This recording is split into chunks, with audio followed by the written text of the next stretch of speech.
अस्सलाम वालेकुम स्टूडेंट, क्या हाल चाल है आप लोगों के। आज मैं आप लोगों के सामने हूँ। लेक्चर नंबर 7 है हमारा स्टैटिस्टिक्स का। हमारा फ्रीक्वेंसी डिस्ट्रीब्यूशन टेबल का चैप्टर चल रहा था और फ्रीक्वेंसी डिस्ट्रीब्यूशन टेबल का जो हमारा टॉपिक था वो मैंने आप लोगों को बताया था कि तकरीबन वाइंड अप पे है, ख़त्म होने वाला है। आप लोगों के सामने ही मैंने क्वेश्चन कॉपी किया हुआ है। मैंने आप लोगों को बताया था कि हम लोग अब पास पेपर्स के 2-3 जो थोड़े से मुश्किल सवाल हैं, थोड़े से ट्रिकी सवाल हैं, वो मैं आप लोगों को बस कराऊंगा। बाकी क्वेश्चन आप आराम से खुद ही सॉल्व कर लेंगे, आप पास पेपर्स के जो भी हैं। ये हमारा एक सवाल आया था फ्रीक्वेंसी डिस्ट्रीब्यूशन टेबल का। एयर मैंने आप लोगों के सामने इसमें मेंशन किया हुआ है। 2013 प्राइवेट में ये क्वेश्चन आया था। सेक्शन सी यानी कि लॉन्ग क्वेश्चन था, डिटेल क्वेश्चन था। और सेक्शन सी का क्वेश्चन नंबर 3 यानी कि सेक्शन सी का जो हमारा पहला सवाल होता है वो क्वेश्चन नंबर 1। सेक्शन सी का जो पहला सवाल होता है वो ओवरऑल पेपर के हिसाब से वो क्वेश्चन नंबर 3 होता है। फिर क्वेश्चन 4, फिर क्वेश्चन 5, क्वेश्चन 3, क्वेश्चन 4, क्वेश्चन 5, इसमें से हमें कोई से 2 सवाल अटेम्प्ट करने होते हैं। ये क्वेश्चन हमारे पास आया था और ये फर्स्ट टाइम ऐसा सवाल आया था फ्रीक्वेंसी डिस्ट्रीब्यूशन टेबल में जिसमें मिसिंग वैल्यूज थी। आप लोगों को यहाँ बहुत सारे ब्लैक अंडरलाइन हुई हुई नजर आ रही होंगी। ये ब्लैक मार्कर से मैंने अंडरलाइन की हुई है। सारी मिसिंग वैल्यूज हैं जो हमें फाइंड आउट करनी है। कॉलम्स आप लोग ऊपर बने हुए देख रहे होंगे। Class interval, class boundary, frequency, relative frequency, cumulative frequency. Class interval, class boundary, frequency, relative frequency, cumulative frequency. ये क्वेश्चन मैंने कॉपी किया है 5 ईयर से। मैंने आप लोगों को कहा था 5 ईयर आप लोगों के पास होना चाहिए। क्वेश्चन मैंने कॉपी कर दिया। अब ये इस पैटर्न पे क्वेश्चन आया। अब इसको आप लोग सॉल्व किस तरीके से करेंगे। जब पेपर में ये क्वेश्चन, अगर इस टाइप का क्वेश्चन आप लोगों का आया तो इसको सॉल्व करने का तरीका ये होगा कि आप लोग पूरा question as it is copy कर दें। जो मिसिंग वैल्यूज हैं उनको आप पेंसिल से अंडरलाइन कर लें। जैसे मैंने ब्लैक से अंडरलाइन किया हुआ है, ये तमाम वैल्यूज आप लोगों ने ब्लू से लिख दी। सारी वैल्यूज आप लोगों ने ब्लू से जो गिवन है वो सारी वैल्यूज आप लोगों ने ब्लू पेन से लिख दी। जो मिसिंग वैल्यूज हैं उनको आप पेंसिल से अंडरलाइन कर देंगे। ये अंडरलाइन हम लोगों ने कर ली। अब इन मिसिंग वैल्यूज को आप लोग ब्लैक पेन से इसको लिखेंगे। तमाम वैल्यूज जो गिवन थी उसको आपने ब्लू पेन से लिखा, पेंसिल से अंडरलाइंस किए जो मिसिंग वैल्यूज हैं, और उन अंडरलाइन के ऊपर जो मिसिंग वैल्यू है उसको आप ब्लैक पेन से नोट डाउन करेंगे। आसान क्वेश्चन था। टेक्निकल हमें एकदम से नजर इसलिए आता है कि जब हम एक क्वेश्चन अचानक, हमारे फ्रीक्वेंसी डिस्ट्रीब्यूशन का हमारे जहन में खाका है, मतलब फ्रीक्वेंसी डिस्ट्रीब्यूशन टेबल इस तरीके से बनता है। लेकिन जब इस टाइप का क्वेश्चन अचानक हमारे सामने आता है ना तो एकदम से स्टूडेंट कंफ्यूज हो जाते हैं, यार ये क्या है।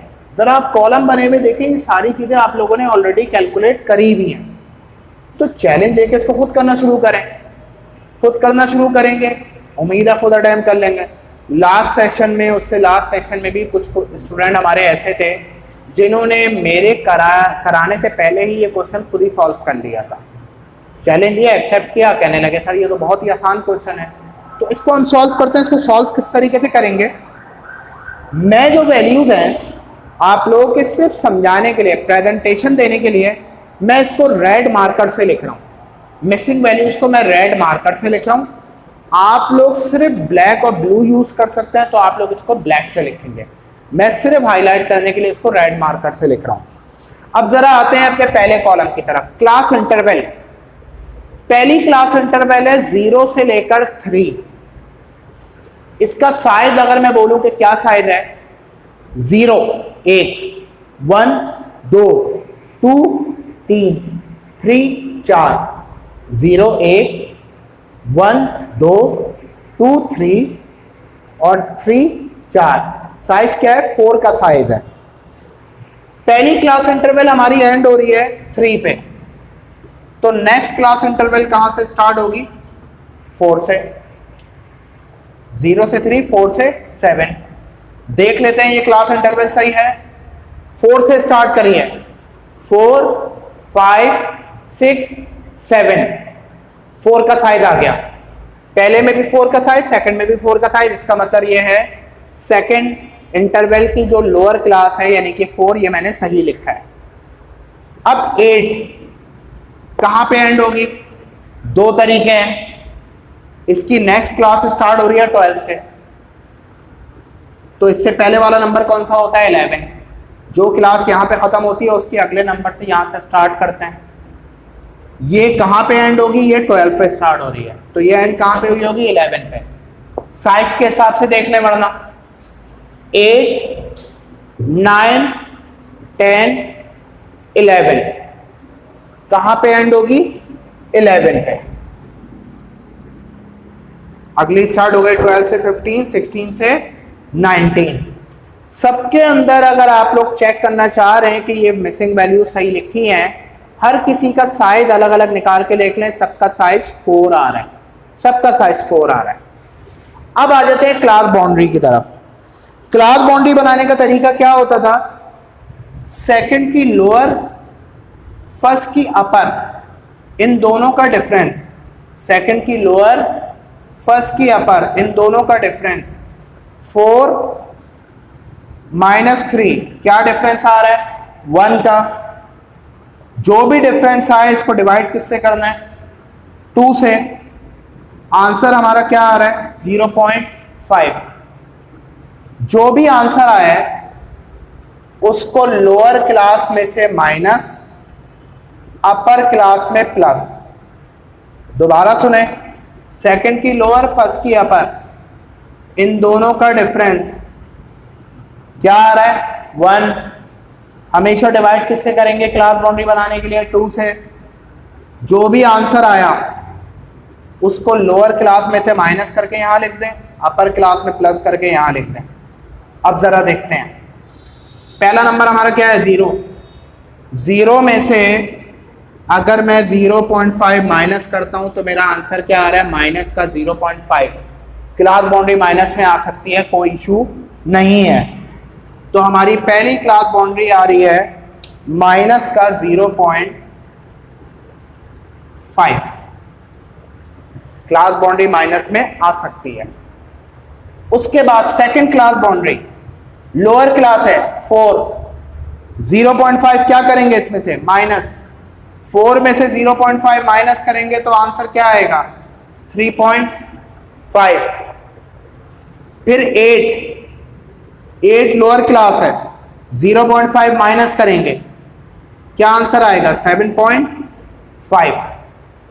ये हमारी क्लास बाउंड्रीज भी कंप्लीट हो गई। अब आ जाते हैं फ्रीक्वेंसी, रिलेटिव फ्रीक्वेंसी और कम्युलेटिव फ्रीक्वेंसी की तरफ। पहले फ्रीक्वेंसी में पहली फ्रीक्वेंसी भी नहीं है, रिलेटिव फ्रीक्वेंसी भी नहीं है, कम्युलेटिव फ्रीक्वेंसी भी नहीं है। तो फ्रीक्वेंसी कैसे पता करें? कम्युलेटिव फ्रीक्वेंसी कैसे निकलती है? फ्रीक्वेंसी को प्लस करते रहते हैं। आपको याद होगा कम्युलेटिव फ्रीक्वेंसी कैसे निकलती है? फ्रीक्वेंसी को प्लस करते रहते हैं। हमारी पहली कम्युलेटिव फ्रीक्वेंसी नहीं दी गई। पहली कम्युलेटिव फ्रीक्वेंसी जो भी होती उसमें अगली फ्रीक्वेंसी को प्लस करा तो कम्युलेटिव फ्रीक्वेंसी क्या आ गई? 29। इसको मैं इस तरीके से समझाता हूं। फर्ज करें यहां पे एक नंबर है 2, इसको मैं भी रब कर रहा हूं 29 को। पहली कम्युलेटिव फ्रीक्वेंसी क्या है? 2। 2 + 14 16। कम्युलेटिव फ्रीक्वेंसी क्या आ जाएगी? 16। कैसे आई? पहली कम्युलेटिव फ्रीक्वेंसी में नेक्स्ट फ्रीक्वेंसी को प्लस करा तो ये आंसर आया। यहां पे हमें वैल्यू क्या गिवन थी? 29, और ये वैल्यू हमें गिवन नहीं है। इधर कौन सा नंबर था जिसमें ये 14 प्लस हुई फ्रीक्वेंसी तो 29 आया? कैसे निकालेंगे ये नंबर? इन दोनों का डिफरेंस देख लेंगे, इन दोनों का 29 का और 14 का डिफरेंस। 29 माइनस 14, 15। चेक कर लेते हैं हम लोगों ने पहली कम्युलेटिव फ्रीक्वेंसी ठीक निकाली है या नहीं। 15 प्लस 14 29, इसका मतलब यह है पहली कम्युलेटिव फ्रीक्वेंसी ठीक निकली है। मैं कम्युलेटिव फ्रीक्वेंसी पहले क्यों निकलवा रहा हूं? जो हमारी पहली फ्रीक्वेंसी होती है वही हमारी पहली कम्युलेटिव फ्रीक्वेंसी होती है। जो हमारी पहली कम्युलेटिव फ्रीक्वेंसी होती है वही हमारी पहली फ्रीक्वेंसी भी होती है। तो पहली कम्युलेटिव फ्रीक्वेंसी क्या आई है? 15, तो फ्रीक्वेंसी भी क्या आ जाएगी? 15। अब ज़रा देखें, 15 15, पहली कब फ्रीक्वेंसी, पहली कम्युलेटिव फ्रीक्वेंसी। 15 प्लस 14 29, 29 में कौन सी वैल्यू प्लस होगी? क्या आंसर 69 आएगा? 29 में कौन सी वैल्यू प्लस होगी? क्या आंसर 69 आएगा? 29 और 69 का डिफरेंस निकाल लेंगे। इन दोनों का डिफरेंस 69 और 29 का डिफरेंस क्या आ रहा है? 40। तो हमारी नेक्स्ट फ्रीक्वेंसी क्या होगी? 40। अब वैल्यू लिखने के बाद टैली भी कर लेते हैं, आंसर सही है या नहीं है? 29 plus 40 is equal to 69।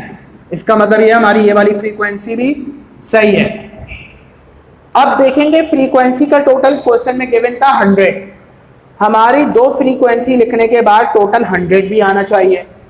15 plus 14 29, 29 plus 40 69, plus 22 91, plus 9 100।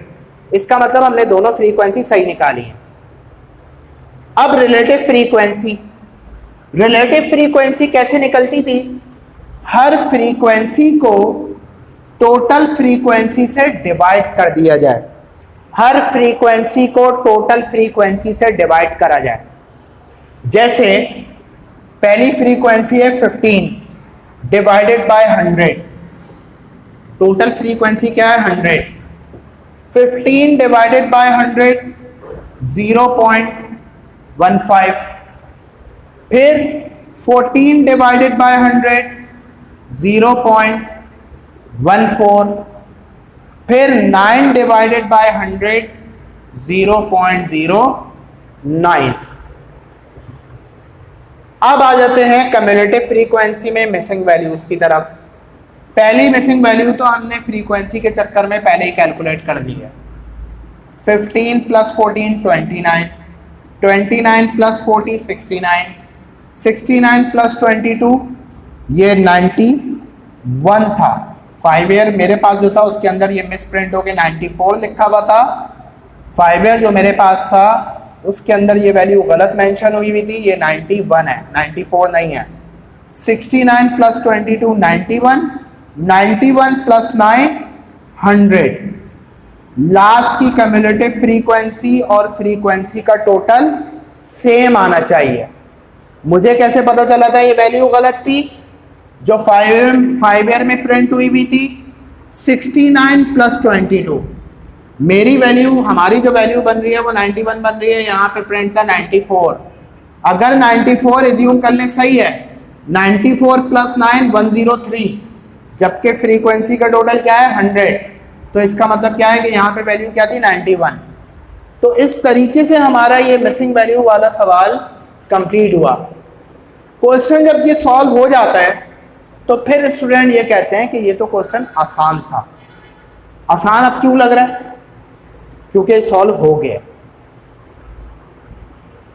Exam में जब क्वेश्चन आते हैं, मेरा अपना ख्याल ये है फ्रीक्वेंसी डिस्ट्रीब्यूशन टेबल में इससे मुश्किल क्वेश्चन आएगा नहीं, मिसिंग वैल्यू से ज़्यादा मुश्किल क्वेश्चन आएगा नहीं। 7.5 मार्क्स का है। थोड़ा सा जहन को यूज़ करना, थोड़ा सा यूज़ करना, क्लू देखना। जब भी आपका अकाउंटिंग या स्टैट्स में कोई मिसिंग वैल्यू वाला क्वेश्चन आए, आपको सबसे पहले ये देखना चाहिए कि यार क्लू मुझे क्या मिल रहा है इसमें, कहाँ से मैं कोई चीज़ स्टार्ट कर सकता हूँ। आपने पूरा question as it is copy किया, अब आपने देखना शुरू किया। क्लास इंटरवल के बारे में जैसे सबको पता है कि जब हम फ्रीक्वेंसी डिस्ट्रीब्यूशन टेबल बना रहे होते हैं, जहाँ पे हमारी पहली क्लास इंटरवल ख़त्म होती है, अगली उसके नेक्स्ट नंबर से स्टार्ट होती है। तो आप लोग इस तरीके से कर सकते हो। ये हमारा मिसिंग वैल्यू वाला क्वेश्चन कंप्लीट हो गया है। इसको एक दफ़ा मेरा आप लोगों को मशवरा होगा कि आप लोग इस क्वेश्चन को एक दफ़ा बग़ैर मेरे क्वेश्चन को देखे ख़ुद भी सॉल्व करें। एक दफ़ा इस क्वेश्चन को आप लोग ख़ुद भी सॉल्व करें बग़ैर मेरे देखे और आंसर्स को टैली करें।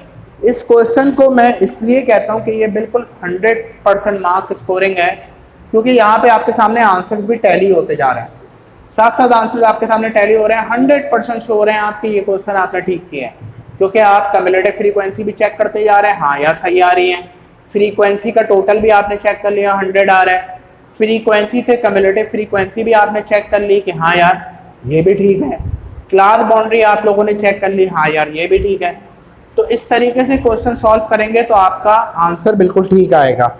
अच्छा, अब इसका जो रिलेटिव फ्रीक्वेंसी का अगर आप टोटल निकालेंगे तो ये क्या आएगा, 1.00।